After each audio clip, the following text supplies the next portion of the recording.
अस्सलामु अलैकुम वरहमतुल्लाहि वबरकातुहू।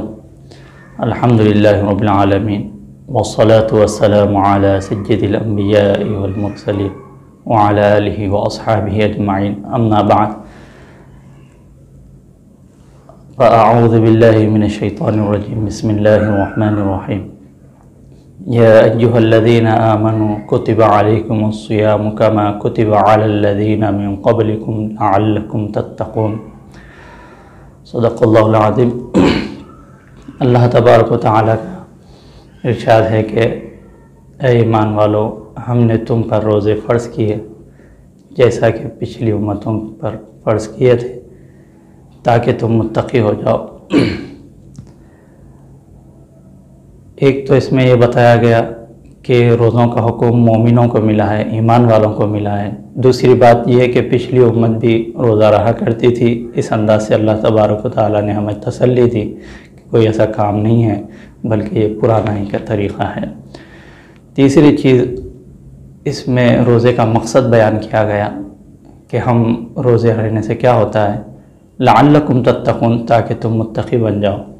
हकीकत तो ये है कि मोमिन की शान ये है कि वो बहुत अपने आप को, अपने ख्वाहिशात, भूख प्यास को काबू करने वाला, बहुत ही संजीदा, पोलाइट और रहम दिल, सख़ी, गरीबों की मदद करना, लोगों पर रहम करना, ये हकीकत में मोमिन की एक शान है। और रमज़ान हमको हमारी इसी हकीकत को दिखाने के लिए आता है। और रोज़े का मकसद भी कुरान ने यही बताया कि हम मुत्तक़ी हो जाए। तो एक इंसान कसरत से इबादत करना, ख्वाहिशात, भूख प्यास बर्दाश्त करना और खैरात करना, सखावत, रहम दिली, ये सारी चीज़ें एक उसको एक ही लफ्ज़ में बयान किया जाए तो समझ जाओ कि मुत्तक़ी में सारी सिफ़तें होती हैं। एक मोमिन मुत्तक़ी और तक़वे वाला होना चाहिए, खुदा से डरना चाहिए। तक़वा यही चीज़ है कि अपने आप को कंट्रोल करे। लअल्लकुम तत्तक़ून के तहत मैं आपके सामने मौलाना रूम अलैहि रहमा ने जिस एक अच्छी प्यारी मिसाल से रमज़ान के मकसद को बयान फरमाया, रोज़े के मकसद को बयान फरमाया है। आपने एक मिसाल दी, एक चरवाहा जो बकरियां चराता है, वो एक मरतबा इसी जंगल में निकला तो अचानक उसको शेर का एक छोटा सा बच्चा, बिल्कुल छोटा, दूध पीता था, उस बच्चे को उठा लिया, शेर के बच्चे को उसके बकरियों के साथ पालने लगा। फ़र्क इतना था कि बकरियां घास खाती थी, ये दूध पीता था। फिर जैसे जैसे बड़ा होते गया वो गोश्त खाने लगा, लेकिन फिरता तो बकरियों के साथ था। तो जैसे ही किसी भेड़िए दरिंदों की आवाज़ सुनते, जिस तरह बकरियां भागती, तो ये शेर भी उन लोगों के साथ भाग जाता। यानी शेर अपनी हकीकत खो बैठा था, उसको अपनी असलियत, अपनी हकीकत उसको मालूम ही नहीं थी। एक मरतबा एक शेर हमला करने के लिए आया, बकरियां चर रही थी, लेकिन जब उसने देखा कि बकरियों के साथ एक शेर भी है और बकरियों से डर नहीं रही हैं, उस शेर को बड़ा ताज्जुब हुआ कि वो सोचने लगा, शेर होते हुए इसके साथ बकरियां इससे कोई खौफ नहीं खाती। तो उसने अपना शिकार करना छोड़ के फिर एक प्लान बनाया, एक तरीक़े से उस शेर को पकड़ के अब वो चीखें मारने लगा, बचाओ बचाओ, जिसमें उनका जो अंदाज़ होता है उस तरह चीखने लगा। शेर ने कहा कि तुम मुझसे डर क्यों रहे हो? तो उसने कहा, आप तुम बहुत ख़तरनाक नज़र आते हो, आँख, ये मूंछ, ये जसामत वगैरह तुम्हारी बड़ी ख़तरनाक और डरौनी है, इसीलिए तो हम सब आपसे डरते हैं। तो शेर ने कहा, जिस तरह मैं हूँ तू भी उसी तरह है। तो उसने कहा, मैं इतना ख़तरनाक नहीं हूँ, मैं इतना शानदार नहीं हूँ, मैं इतना ताकतवर नहीं हूँ। तो शेर उसको यकीन दिलाने के लिए तालाब के पास ले जाता है, पानी में उसको उसकी सूरत दिखाता है, ख़ुद अपनी भी सूरत दिखाता है। तो वो शेर जो बकरियों के साथ पला बड़ा हुआ, जब उसने देखा कि उसकी भी सूरत इसी की तरह है,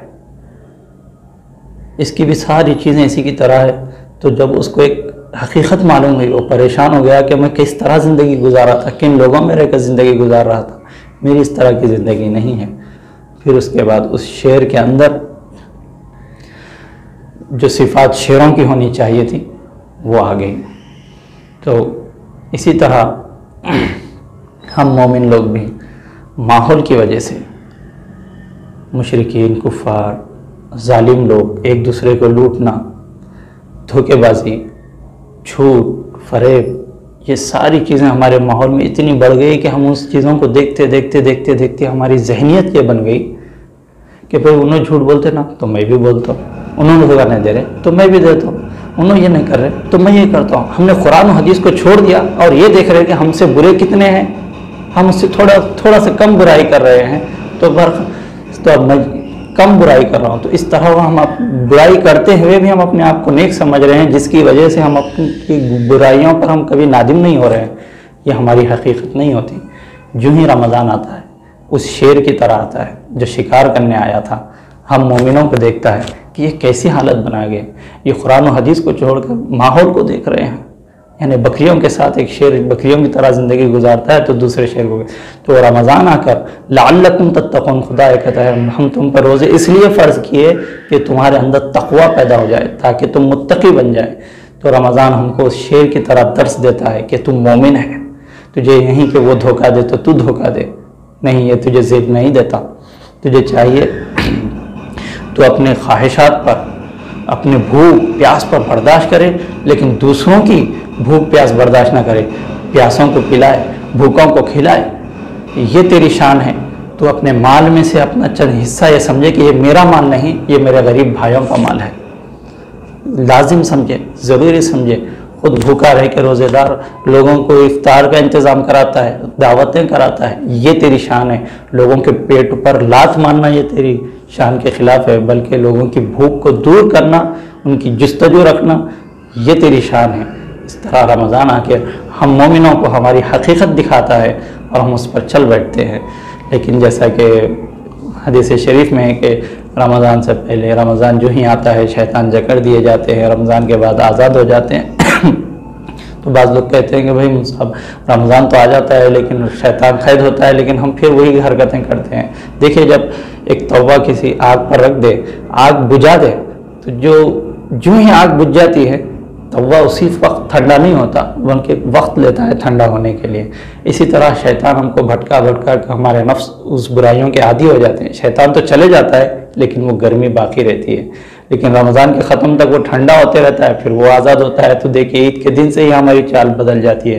लेकिन अल्लाह तबारक व तआला ने फरमाया कि तुमको मैं एक महीने के लिए सुधारने के लिए नहीं, ज़िंदगी भर मुत्तकी बनने के लिए रमज़ान के रोज़े फ़र्ज़ किए हैं। तो उसकी हकीकत को समझे। जब तक रोज़ा हम खुदा की मोहब्बत में ना रखें, नमाज के अंदर बंदा खुदा के खौफ को, खुदा की ताज़ीम ज़ाहिर होती है नमाज के अदाओं से, लेकिन रोज़ा मोहब्बत की अलामत है। वो खुदा की मोहब्बत में खाना पीना छोड़ देता है, अपनी ख्वाहिश को ख़त्म कर देता है। सुबह सादिक के तुलू होने से लेकर सूरज के गुरूब होने तक, डूबने तक भूखा प्यासा और अपनी ख्वाहिश से दूर रहता है। तो इसमें मोहब्बत होनी चाहिए। वो मोहब्बत अगर बाकी रह जाए, उसके बाद रोज़े ख़त्म हो जाएंगे लेकिन तक़वा बाकी रह जाएगा, तक़वा बाकी रह जाएगा।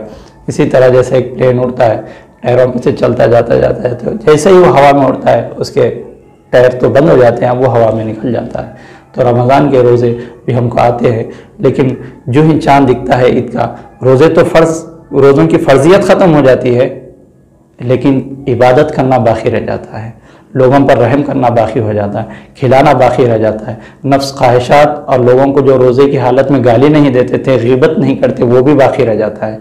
हकीकत यही है, हम इसको समझें। अल्लाह ताला से दुआ है कि अल्लाह तूने जिस मकसद से रोज़े हम पर फ़र्ज़ किए हैं उसको हासिल करने की तौफ़ीक़ अता फ़रमा। व सल्लल्लाहु तआला अला खैरि ख़ल्क़िही मुहम्मद व अला आलिहि व सहबिही अजमईन वल्हम्दुलिल्लाहि रब्बिल आलमीन।